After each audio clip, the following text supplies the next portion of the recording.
वासुदेवाय हरये परमात्मने प्रणतः क्लेशनाशाय गोविंदाय नमो नमः। श्री गणेशाय नमः। व्यासुवाच एकदा नैमिषारण्ये ऋषयः शौनकादयः प्रपच्छुर्मुनयः सर्वे सूतं पौराणिकं खलु। श्री गणेशाय नमः। मुनि श्रेष्ठ तथा विद्याभूषण श्री व्यास जी श्रोतागणों से कहते हैं कि एक समय नैमिषारण्य में शौनकादि इत्यादि 88 सहस्र ऋषि वृंद एकत्रित हुए। यह नैमिषारण्य तीर्थ उत्तर प्रदेश में स्थित है। उत्तर प्रदेश में एक छोटा सा जिला है सीतापुर।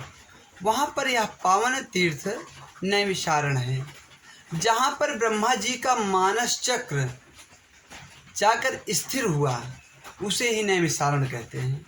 ऐसे तीर्थ को वहाँ पर सभी 88,000 ऋषिवृंद एकत्रित हुए और परस्पर विचार कर रहे हैं कि कराल कलयुग आ रहा है। इस युग में प्राणियों का कैसे कल्याण होगा। सभी लोग पापाचार में लिप्त हो जाएंगे। पापाचार, दुराचार, व्यभिचार, तो ऐसे पापियों का, ऐसे मनुष्यों का कैसे कल्याण होगा। अच्छा, ये चिंता ऋषि लोग क्यों कर रहे हैं, इसका कारण क्या है। भाई, हम लोग सभी लोग ऋषि के ही संतान हैं। जो हम लोग गोत्र कहते हैं ना भैया, कि हमारा गोत्र कौन सा है। गोत्र कोई सांडिल गोत्र है, कोई गौतम गोत्र है, कोई भरद्वाज गोत्र है। तो ये सब हमारे पूर्वज हैं, ऋषि हैं, हमारे परबाबा। तो उन्हीं के हम लोग वंशज हैं। तो उनको ही चिंता थी कि सब हमारे ही तो बच्चे हैं, तो कैसे कल्याण होगा। और ऐसे समय में, कराल कलयुग में, ये बचने का कोई ना कोई तो मार्ग निकालना ही चाहिए। कोई ना कोई छोटा सा उपाय बताना चाहिए। तो कौन बताए। तो सभी लोग आश्चर्यचकित हैं, देख रहे हैं, ध्यान कर रहे हैं कि इसमें कौन यह उपाय बतलाए। उसी समय श्री सूत जी महाराज वहाँ पर आते हैं। सूत जी को देखकर सभी लोग अपने अपने स्थान से उठकर खड़े हो जाते हैं। खड़े होकर प्रणाम करते हैं और पाद्य अर्घ्य आचमन के द्वारा विधिवत पूजन करते हैं। सूत जी को दिव्य आसन दिया जाता है।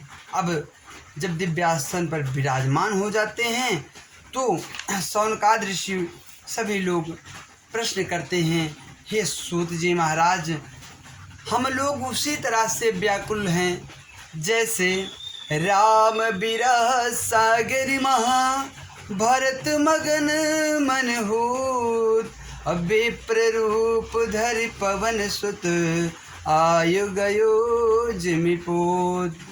जैसे 14 वर्ष भरत जी ने कहा था राम जी से कि भैया, जैसे 14 वर्ष आप अंतिम दिन व्यतीत किए, 14 वर्ष का समय पूर्ण हुआ, उसी समय मैं प्राण त्याग दूंगा।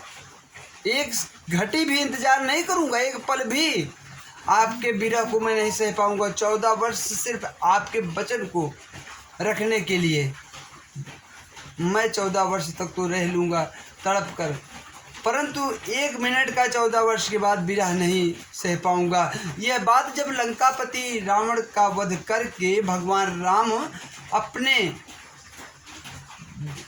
दिव्य समूह के साथ, हनुमान जी आदि सेनाओं के साथ दिव्य विमान पर, पुष्पक विमान पर बैठकर आ रहे हैं, तो उन्होंने कहा हनुमान जी से, श्री राम जी ने कहा कि भैया चले जाओ और भरत जी को खबर दे दो, खबर दे दो, अन्यथा भरत जी प्राण त्याग देंगे। तो हमारे चलने से ही क्या मतलब निकलेगा।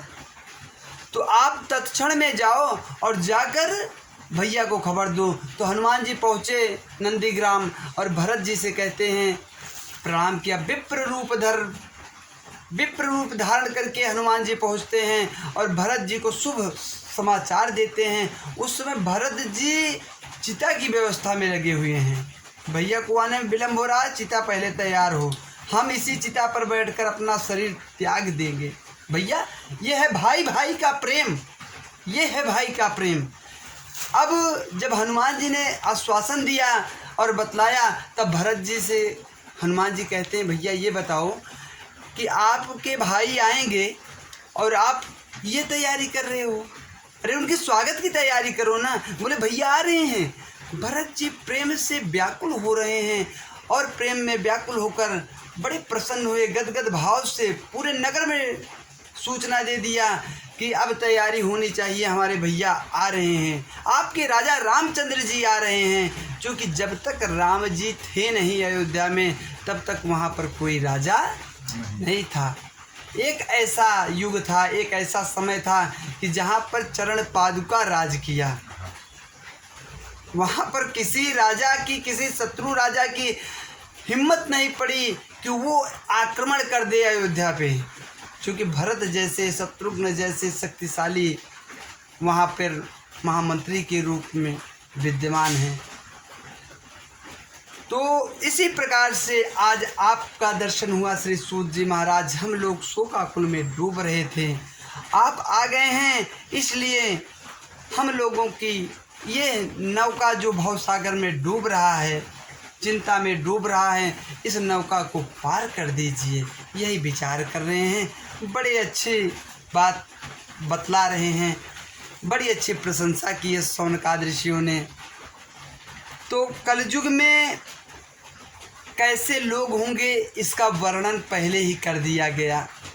क्या किया गया कि भगवंत कथा न रुचेगी जिन्हें, नहीं शास्त्र की बात पे ध्यान धरेंगे, पढ़ के अंग्रेजी कहाएंगे साहब, होटल में मदपान करेंगे, करखंडन तीर्थ मंदिर का, नहीं पुण्य कथा अरुदान करेंगे। भगवान की कथा किसी को कलयुग में अच्छी नहीं लगेगी। और कोई कार्यक्रम हो रहा हो और कोई वार्तालाप हो रहा हो तो सबको अच्छी लगेगी, परंतु भगवान की कथा किसी को अच्छी नहीं लगेगी। किसी में सब नहीं आ जाते हैं, जो भगवत भक्त हैं उनको तो वही अच्छी लगेगी। अच्छा, शास्त्र क्या कहता है? शास्त्र कहता है मातृ देवो भव पितृ देवो भव। आजकल तो सबसे बड़ी समस्या ये है कि जो माँ 9 महीना अपने गर्भ में बच्चे को धारण करती है, मलमूत्र उठाती है, सेवा करती है, पाल पोस कर बड़ा कर देती है, वही 18 वर्ष का जब हो जाता है बालक, उसका विवाह कर दिया जाता है। और विवाह करने के बाद जब उसकी पत्नी आ जाती है, अबला तन देख जवान सभी, निज मात पिता को नहीं चाहेंगे। पत्नी जी आ गई तो बस क्या है, जो पत्नी जी कहे वही सही है। माता पिता का अस्तित्व ही कलयुग में नष्ट हो जाएगा। माता पिता जी बैठे हैं तो इनको ऐसा करिए कि जब पत्नी जी पहुंची, पति जी ऑफिस से आए तो ऐसा है कि इनको ले जाइए वृद्धाश्रम में कर दीजिए, वहाँ सुकून से रहेंगे। यहाँ हमें भी डिस्टर्ब करते हैं, बच्चों को भी डिस्टर्ब करते हैं। हाँ, यहाँ पे ये रहने के काबिल नहीं है, तो माता पिता को ले जाकर वहाँ छोड़ देते हैं।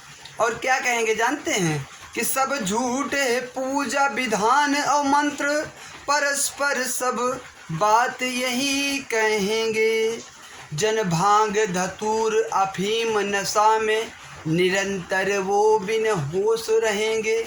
भैया एक सरल बहाना है, अरे क्या, अरे अब जानते नहीं हमको बहुत टेंशन है, तो टेंशन है तो क्या करें, टेंशन है तो भाई सूर्य जी का मंत्र जपो, हाँ चंद्रमा जी का मंत्र जपो, माता जी की सेवा करो, चिंता आपका दूर हो जाएगा। ब्रेन हैमरेज जैसी बीमारी माता की सेवा करने वाले को नहीं होती है, और उससे मुक्ति पाना है तो माता की सेवा करें, ब्रेन हैमरेज जैसी बीमारी ठीक हो जाती है। पिताजी की सेवा करने मात्र से राज्य पद की प्राप्ति होती है। पिताजी की सेवा करने से पिताजी का जो बालक सम्मान करता है, राम जी से शिक्षा लीजिए। राम जी ने, दशरथ जी ने कहा नहीं था कि आप जाइए जंगल को, सिर्फ माता ने कहा और पिताजी कह नहीं पा रहे हैं, ये कष्ट हुआ राम जी को। कह देते तो मैं हंसते हंसते चला जाता। तो ऐसे पुत्र होना चाहिए, आज्ञाकारी। ऐसी स्थिति में पूजा पाठ तो करने से कोई मतलब ही नहीं होता। कलयुग में क्या लोग कहेंगे जानते हो भैया, क्या है पूजा पाठ, वही है, आडंबर है, कोई मतलब नहीं है।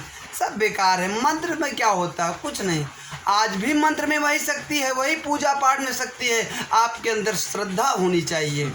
अगर श्रद्धा नहीं है तो सब बेकार है। लोग बड़ा टेंशन है, बड़ा दिक्कत है, बड़ी समस्या है, तो समस्या का समाधान निकालो भाई। भांग खा के, धतूर खा के, मदिरा का पान करके इसमें आप क्या करोगे? बस यही लोग करते हैं कलयुग में कि निरंतर भांग के नशा में, धतूर के नशा में, अफीम के नशा में, मदिरा के नशा में निरंतर बिना होश रहेंगे। अरे होश में रहने पर तो लोग लूट ले रहे हैं।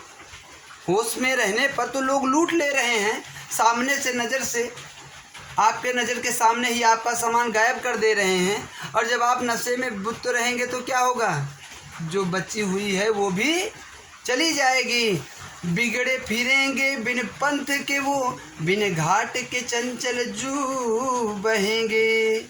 ऐसी स्थिति होगी, ऐसे कलयुग में लोग होंगे। बड़ी अच्छी बात बताई। अतः हे भगवान, व्रत अथवा तप करके जिस प्रकार वांछित फल प्राप्त हो, कृपा करके कहिए। ऐसी हम लोगों की इच्छा है। मैं सुनना चाहता हूँ। श्री सूत जी महाराज से शौनकादिक ऋषि कहते हैं, ऋष्याऊचुः व्रतेन तपसा किं वा प्राप्ते वांछितं फलं, तत्सर्वं श्रोतुमिच्छामः कथवश्यामः मुने। सूतुवाच, नारदेनैव सम्पृष्टो भगवान् कमलापतिः। शौनकादिक ऋषियों की प्रार्थना पर श्री सूत जी बोले, ऋषिगण आप धन्य हैं। आप जैसे लोग संत कहे जाने योग्य हैं। संत किसे कहते हैं?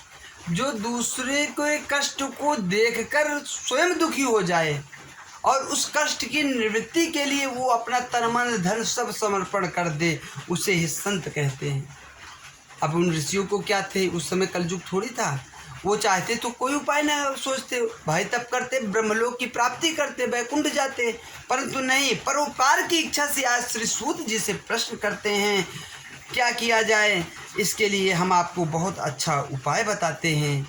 हे ऋषियों, एक बार यही बात श्री नारद जी के मन में खटक रही थी कि कराल कलयुग में कैसे लोगों का कल्याण होगा, कैसे कल्याण होगा। नारद जी बड़े परोपकारी संत।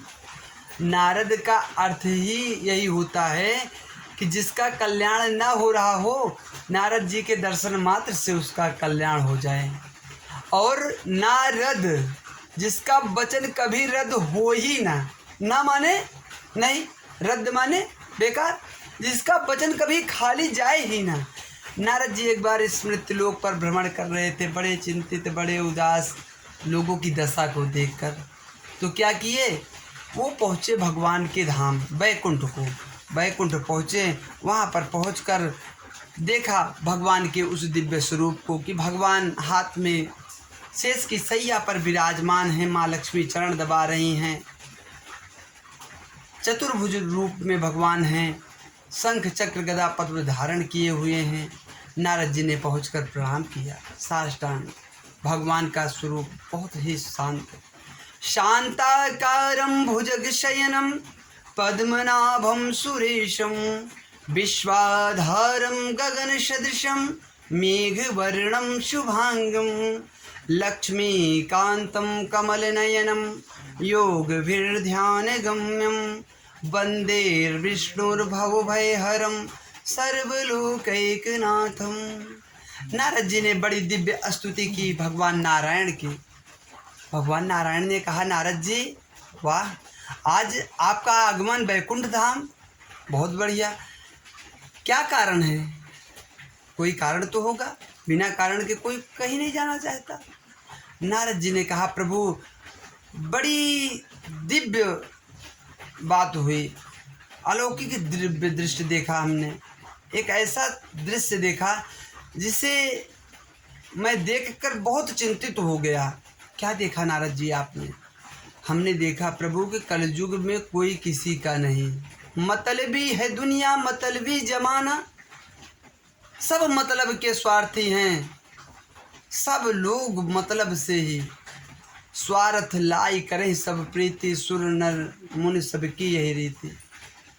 स्वार्थ लाई करें सब प्रीति, बिना स्वार्थ के किसी से कोई प्रेम नहीं करता। पत्नी पति से, पुत्र माता पिता से, सब लोग स्वार्थ। मेरा पुत्र हो जाएगा, बड़ा होगा तो क्या करेगा, मेरी सेवा करेगा, हमें हमारे न रहने पर हमारे पूर्वजों को और हमें पिंडदान प्रदान करेगा।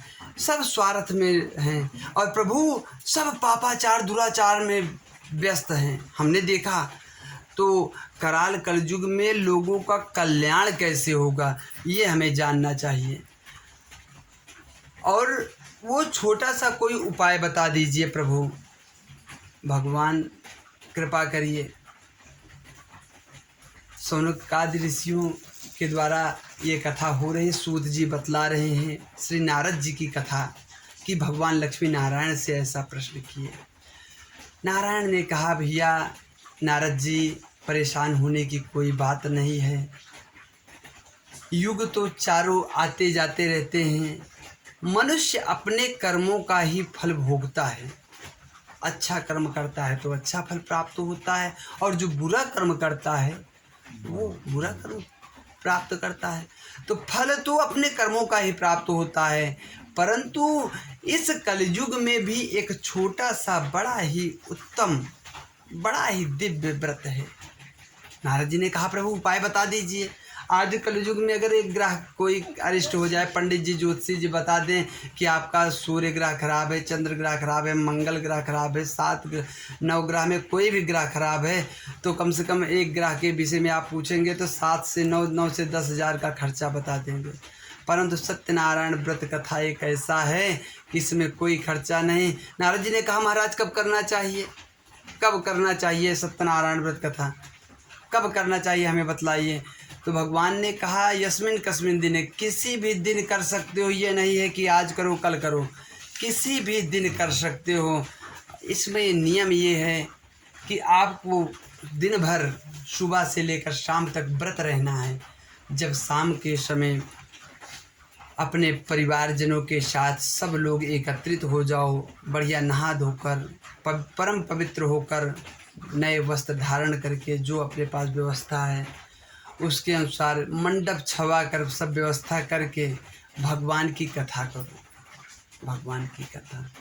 तो सत्यनारायण व्रत कथा बात आती है ना कि क्या करो, सत्यनारायण व्रत कथा। तो सत्य क्या है, पोथी पढ़ पढ़ जग मुआ, पंडित भयो न कोई, और 2.5 अक्षर प्रेम का, पढ़े सो पंडित होए। तो सत्य क्या है, सत्य की परिभाषा देते हैं कि आत्मा ही सत्य है। आत्मा में भैया कितने शब्द होते हैं, 2.5 शब्द होते हैं। कितने होते हैं, 2.5। और सत्य में 2.5। इस शरीर से जब यह सत्य निकल जाता है तो यह क्या हो जाता है, 100 हो जाता है। और जब तक यह सत्य है तभी तक, तो ये आत्मा ही सत्य है। संसार में और कुछ सत्य नहीं है। अगर सत्य है तो क्या है, आत्मा ही सत्य है। अच्छा, आत्मा सत्य है तो परमात्मा कौन है? इस आत्मा को जो प्रकट करने वाला है, उत्पन्न करने वाला है, इस आत्मा का भी जो पति है, पिता है, परम पिता परमात्मा, वही परमात्मा है। अच्छा, तो परमात्मा कौन है? वो साक्षात नारायण है, साक्षात नारायण है। अच्छा, व्रत क्या है? अपने आप को शास्त्र के नियमों में बांधना ही व्रत है। और कथा क्या है? जो भगवत भक्तों की चर्चा है वही कथा है। ये है सत्यनारायण व्रत कथा की परिभाषा। भगवान ये बताइए कि आपने बतला दिया तो क्या करना चाहिए। तो भगवान ने कहा, कदली का बढ़िया केले का स्तंभ लगवा दें, मंडप में व्यवस्था बढ़िया से कर लें, ठाकुर जी की पूजन करें, गणपति आदि देवताओं की पूजन करें। नारद जी ने कहा, महाराज सामग्री भी कुछ लगेगी कि वैसे पूजन कर लेना है? नहीं नहीं, खोटसोपचार बढ़िया विधिवत पूजन करना चाहिए। महाराज जी प्रसाद में कौन सा प्रसाद चल जाएगा? आजकल तो अनेकों प्रसाद चलते हैं। हाँ, तो कौन सा प्रसाद चलेगा? बोले सब प्रसाद तो ठीक है, परंतु विशेषतया श्री सत्यनारायण व्रत कथा में गेहूं के चूर्ण का दिव्य प्रसाद बनवाना चाहिए। अभाव में चावल का चूर्ण हो, उसका प्रसाद दिव्य बनवा लेना चाहिए। और प्रसाद बनवाने के बाद बढ़िया से चरणामृत की पंचामृत की व्यवस्था कर लें, परिवारजनों के साथ बैठ जाएं, पंडित जी को बुलाएं। ये नहीं कि हम अपने से ही कथा कर लें, ब्राह्मण को बुलाकर विधिवत श्री सत्यनारायण भगवान की कथा को श्रवण करना चाहिए। और जब श्रवण करें कथा को, सब लोग श्रवण करने के पश्चात हवन आदि आरती आदि करके देवताओं का विसर्जन करके हरि नाम संकीर्तन करें, ब्राह्मण को भोजन करवाएं, ब्राह्मण को विदा करते समय दक्षिणा प्रदान करें। और रात्रि में जागरण बहुत ही अनिवार्य है।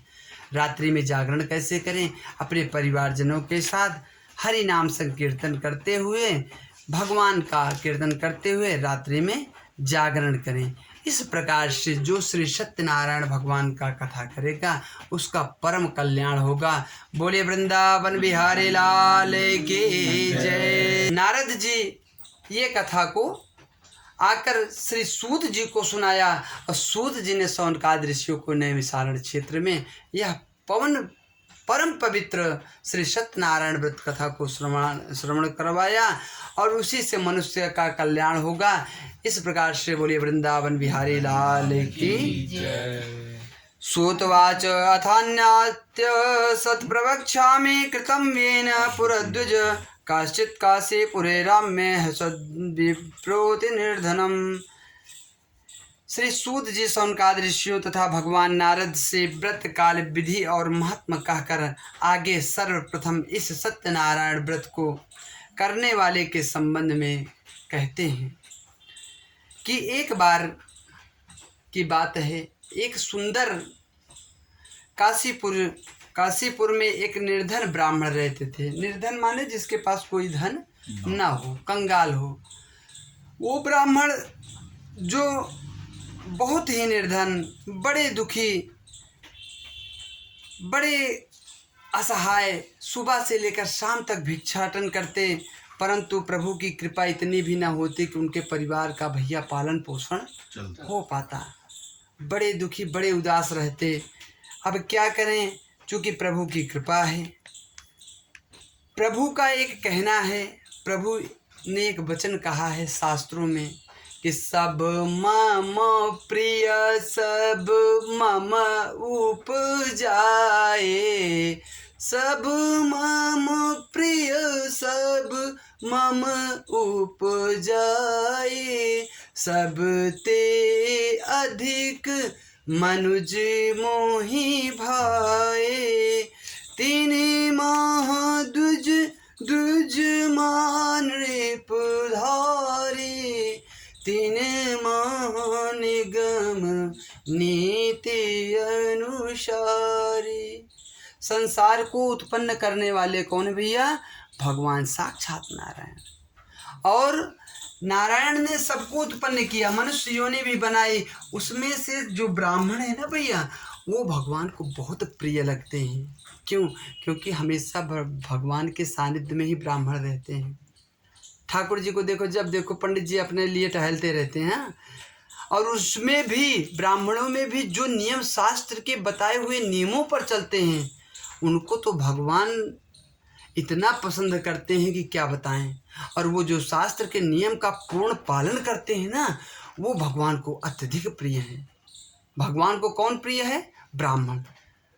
और ब्राह्मण में जो भक्त हो, अविरल भक्त हो, भगवान को तो वैसे सभी प्रिय हैं। भक्ति जो भी करे वो भगवान का है। हरि को भजे सो हरि का होए।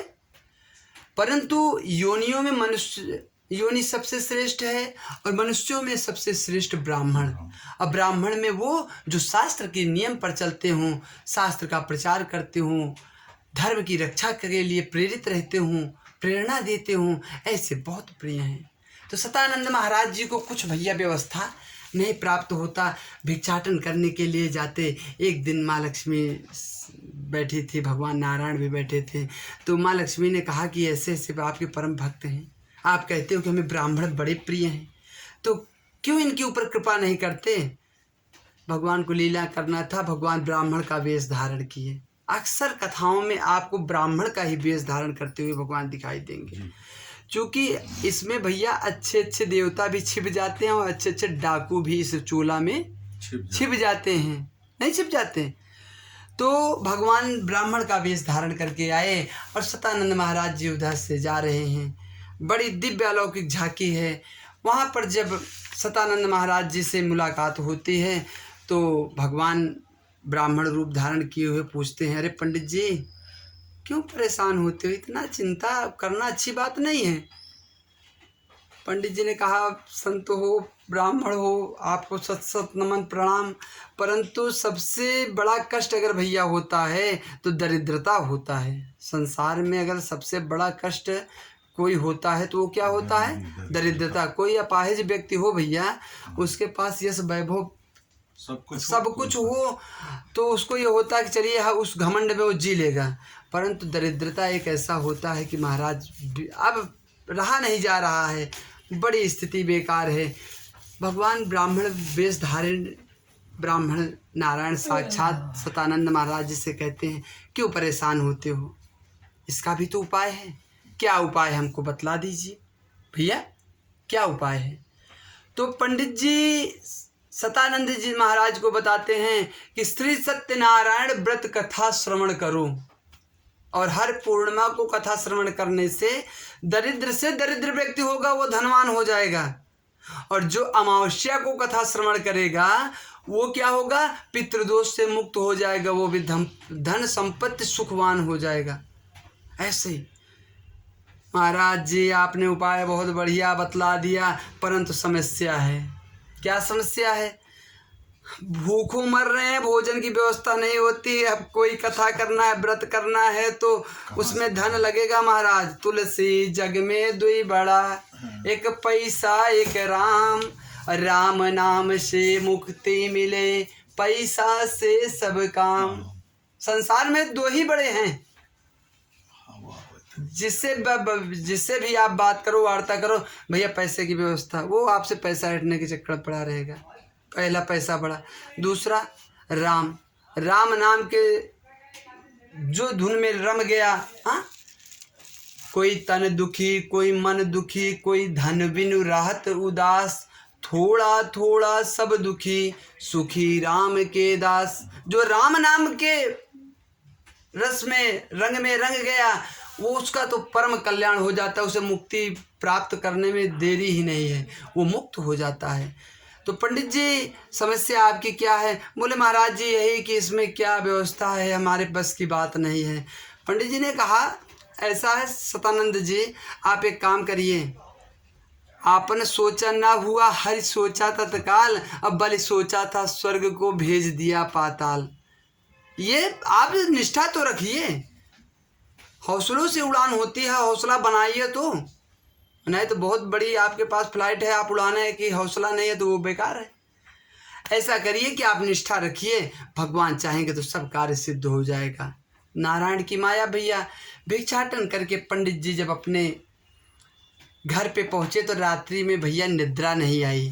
क्यों नहीं आई, इसका कारण क्या है? रात भर यही चिंता की कथा कल करना है, कथा कल करना है। पंडित जी ने बताया है, संत के मुख की वाणी है, हमें कथा करना है। इसी तरह से रात्रि में जागरण किए, प्रातः काल ब्रह्म मुहूर्त में उठ गए, नहाए धोए, संध्या आदि से निवृत्त होकर आज तो भगवान की कथा करना है। हे भगवान नारायण आप ही जानो, सत्यनारायण भगवान की कथा करना है। ऐसा बारंबार विचार करके भिक्षाटन के लिए फिर निकल गए। अब जब वहाँ जाते हैं तो इन्हें पर्याप्त धन प्राप्त होता है। हरि की कृपा है, प्रभु की कृपा है। जा पर कृपा राम की होई, ता पर दया करें सब कोई। जिस पर राम जी की कृपा हो जाती है ना भैया, उस पर सभी लोग कृपा करते हैं। बड़ा पर्याप्त धन प्राप्त हुआ। अब जब धन प्राप्त हुआ तो क्या किए, पंडित जी आए सेठ जी के यहाँ, पूरा पूजन सामग्री लिए, प्रसाद की व्यवस्था किए, परिवारजनों को बुलाए, सबको बुला लिए, बैठा लिए। अच्छा पंडित जी क्या होने वाला है? बोले सत्यनारायण भगवान की कथा। उस समय सर्वप्रथम जब आप ही की कथा है तो कथा क्या हुआ था उसको भी हमें जानना चाहिए। उस समय हुआ यही था कि सालग्राम भगवान का विधिवत पूजा, गणपत्यादि देवताओं का, वरुण देवता का विधिवत पूजन किया गया। सालग्राम भगवान का विधिवत पूजन अर्चन बंदन करके प्रसाद वितरित किया गया, हवन आदि आरती आदि किया गया। ये सत्यनारायण भगवान की कथा जब सतानंद महाराज जी ने श्रवण किया जब पूर्णिमा को भैया, तो स्थिति परिवर्तित होना प्रारंभ हो गया। दिन दूना रात चौगुना उन्नत प्रारंभ हो गया। ये प्रभु की कृपा है। क्या है? प्रभु की कृपा। अब इनके साथ पंडित जी के साथ एक लकड़हारा रहता था। वो लकड़हारा नित्य क्या करता था? जाता था। जब पंडित जी भिक्षाटन के लिए जाया करते थे तो ये जाया करता था बढ़िया से लकड़ी काटने के, लकड़ी तोड़ने के लिए जाया करता था। अब इसको लगा कि हमारा मित्र जो पंडित जी हैं वो काफ़ी दिन से हमें दिखाई नहीं दिए, हमें चलना चाहिए, पता करना चाहिए। मित्र तो मित्र ही होते हैं और पता नहीं किस संकट में हूँ, तो चलना चाहिए, हाल खबर लेना चाहिए। तो जब लकड़हारा पहुँचता है तो लकड़हारा क्या देखता है कि इनके यहाँ अपार भीड़ लगी हुई है, समूह एकत्रित हुआ है। तो पहले तो लकड़हारा घबराया, अरे क्या हो गया, इतने लोग एकत्रित हैं। फिर जब कुछ देर बाद स्थिर होकर देखा तो वो क्या देखता है कि वाह, भगवान की कथा हो रही है, ऐसे जैसे आपके यहाँ व्यवस्था चल रहा है, बढ़िया से केले आदि का बढ़िया मंडप बना हुआ है, सत्यनारायण भगवान की प्रतिमा लगी हुई है, ठाकुर जी विराजमान हैं, सभी परिवारजनों के साथ आप लोग विराजमान हैं, कथा चल रही है। कथा संपन्न हुआ। लकड़हारा लकड़ी का गट्ठर रख के वहीं पर बैठकर भगवान का कथा श्रवण किया। कथा श्रवण करने के बाद प्रसाद लिया, प्रसाद ग्रहण किया। उसके बाद हाथ जोड़कर पंडित जी को प्रणाम करके बोलता है, अरे पंडित जी, ये सब धन कहाँ से आ गया, कहाँ से चमत्कार हुआ, कहीं से कोई जुगाड़ विशेष हो गया क्या? तो पंडित जी ने कहा, नहीं भैया, एक ब्राह्मण देवता ने एक हमें सरल उपाय बताया था, उन्हीं भगवान का मैं कथा कर रहा हूँ। और जिस चीज़ की जिज्ञासा है तो ये सत्यनारायण भगवान की कथा है, और ये कथा श्रवण करने मात्र से दरिद्रता दूर हो जाती है। अच्छा पंडित जी, फिर विधि भी बता दीजिए, नियम भी बता दीजिए, किस दिन करना चाहिए, कैसे करना चाहिए, ये भी हमें बता दीजिए। तो विस्तार पूर्वक श्री सत्यनारायण भगवान की कथा को पंडित जी ने लकड़हारे को बतलाया। लकड़हारा सोच रहा है कि बता तो दिए हैं, अब कहाँ से इतना पैसा आएगा, कैसे आएगा, हम कैसे करेंगे, बड़ी विडंबना है भाई, हमारे बस की बात है नहीं। परंतु ये भी रात्रि में विश्राम नहीं कर पाया। जब सुबह होकर लकड़ी का गट्ठर लेकर दूसरे नगर में गया तो धनाढ्य लोगों ने इसके लकड़ी को लिया और पर्याप्त धन दे दिया। आया, भगवान की कथा को श्रवण किया। कथा श्रवण करने के बाद लकड़हारे के जीवन में भी वही बात हुई कि जा पर कृपा राम की हुई, ता पर दया करे सब कोई। ये भी सुख संपत्ति को प्राप्त करने लगा। अच्छा, ये कथा तो हम लोग जानते हैं, सुनते हैं, प्रायः सुनते चले जाते हैं। परंतु सतानंद महाराज कोई ब्राह्मण, ये तो ब्राह्मण की दशा है, परंतु हम लोग सभी लोग सतानंद हैं। कैसे सतानंद हैं? सुबह से लेकर शाम तक हम लोग क्या करते हैं, इधर से लेकर उधर तक पूरा भाग दौड़ करते हैं। और शाम को जब आते हैं तो ये नहीं होता कि सुकून से भोजन प्राप्त कर लें, प्रसाद प्राप्त कर लें। कितना भी कमाने वाला व्यक्ति हो, शाम को उसको सुकून नहीं प्राप्त होता। परंतु वही संत, वही व्यक्ति जब भगवान के चरणों की कृपा में पहुंच जाता है, भगवान की छत्र छाया में पहुंच जाता है, तो क्या होता है कि जब आवे संतोष धन, सब धन धूरि समान, उतने में उसका कल्याण हो जाता है। अच्छा महाराज, लकड़हारे का आध्यात्मिक अर्थ क्या है? मन में जिज्ञासा होती है ना कि आध्यात्मिक अर्थ, लौकिक अर्थ तो हमने कथा सुना, परंतु आध्यात्मिक अर्थ क्या है? तो भैया हम लोग सभी लकड़हारे हैं। क्या है? लकड़हारे। लकड़हारा सिर्फ लकड़ी का गट्ठर लेकर घूमता है चारों तरफ, चारों दिशा में, कोई ले ले, कोई ले ले, कोई ले ले, और उसका नित्य का कार्य है। उसी प्रकार से हम लोग चिंता रूपी गठरी सिर पर लेकर सुबह से लेकर शाम तक टहलते रहते हैं, और जब शाम को घर पहुंचते हैं तब भी वो लकड़ी लदी की लदी ही रह जाती है। और जब लकड़हारा पहुंचता है पंडित जी के यहाँ तो क्या करता है, पहले लकड़ी का गट्ठर बाहर रखता है। अर्थात हम लोग जब कभी किसी कथा पंडाल में जाते हैं, वहाँ पर प्रवचन स्थल पे जाते हैं, तो क्या सुनते हैं कि यहाँ पर जूता चप्पल उतारे, वहाँ बैठ गए, तो जितनी देर हम कथा पंडाल में कथा श्रवण किए उतनी देर तक हमारी चिंता गायब थी। अभी हमें याद नहीं रहा, कथा में हम इतने मग्न हो गए कि परिवार में कौन है, कैसे हमें जाना है, क्या करना है। और जैसे हम कथा पंडाल से निकले उस स्थल से निकले, वैसे फिर से पुनः वो चिंता रूपी गठरी हमारे ऊपर विराजमान हो जाती है। इस प्रकार श्री सतानंद महाराज जी और लकड़हारी की कथा द्वितीय अध्याय में बतलाया गया है। बोले वृंदावन बिहारी लाल की जय। कृष्णाय वासुदेवाय हरये परमात्मने प्रणतः क्लेशनाशाय गोविन्दाय नमो नमः। बोले वृंदावन बिहारी लाल की जय। सच्चिदानंद भगवान की जय। वंशी विभूषित करा नवनीरिदाभत् पीताम्बरा दरुणबिम्बफलाधरुष्ठात् पूर्णेन्दुसुन्दरमुखा दरवेन्द्रनेत्रात् कृष्णात् परं किमपि तत्त्वमहं न जाने। श्री सत्यनारायण भगवान की जय।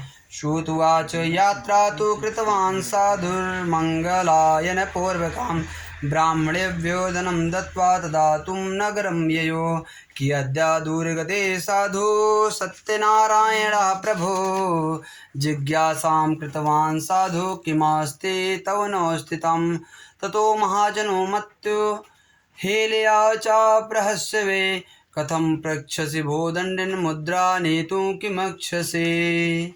इस प्रकार से हम लोगों ने द्वितीय अध्याय की कथा को श्रवण किया। तृतीय अध्याय में बतलाया गया है, श्री सूत जी शौनकादि ऋषियों से कहते हैं